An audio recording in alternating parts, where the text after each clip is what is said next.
ആര് പറഞ്ഞു? Who told you? ആർക്കും മത്സരിക്കാം. Panchayat election മത്സരിക്കാം, parliament election മത്സരിക്കാം, Rajya Sabha election മത്സരിക്കാം, ലോക്സഭയ്ക്ക് മത്സരിക്കാം, അസംബ്ലിക്ക് മത്സരിക്കാം. അതിന് ഇലക്ഷൻ കമ്മീഷൻ അല്ലെങ്കിൽ നമ്മളുടെ റെപ്രസെന്റേഷൻ ഓഫ് പീപ്പിൾ ആക്ട് മാനദണ്ഡങ്ങൾ പ്രഖ്യാപിച്ചിട്ടുണ്ട്. അതിൽ ക്വാളിഫൈഡ് ആണെങ്കിൽ എനിബഡി ക്യാൻ കണ്ടസ്റ്റ്. അവസരം നഷ്ടപ്പെടുത്തുന്ന ആര് പറഞ്ഞു? Who told you? I am asking a simple question. Who told you that the MPs are contesting to the assembly? Who told you? You have to answer.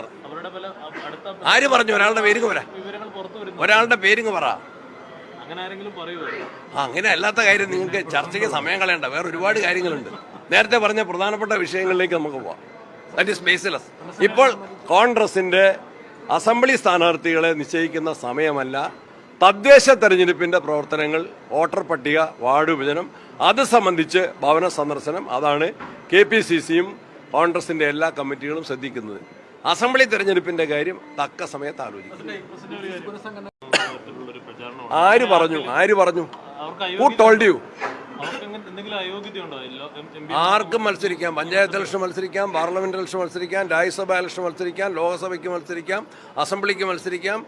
അതിന് election commission അല്ലെങ്കിൽ നമ്മളുടെ representation of people act മാനദണ്ഡങ്ങൾ പ്രഖ്യാപിച്ചിട്ടുണ്ട്. അതിൽ qualified ആണെങ്കിൽ anybody can contest. അവസരം നഷ്ടപ്പെടുത്തുന്ന ആര് പറഞ്ഞു? Who told you? I am asking a simple question. Who told you that the MPs are contesting to the assembly? Who told you? You have to answer. ആര് പറഞ്ഞു? ഒരാളുടെ pairing പറ.